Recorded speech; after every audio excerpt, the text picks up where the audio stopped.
আমরা বাংলাদেশের 18 কোটি মানুষ এই আওয়ামী লীগকে দেখতে চাই না।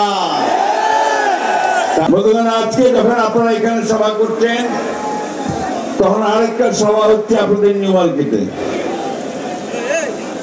ঢাকায় হচ্ছে। দাবিটা কি?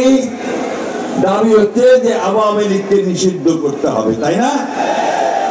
আমরা এই মাঠে যারা আছি তারা সবাই শুধু নয় বন্ধুগণ, আমরা বাংলাদেশের 18 কোটি মানুষ এই আওয়ামী লীগকে দেখতে চাই না।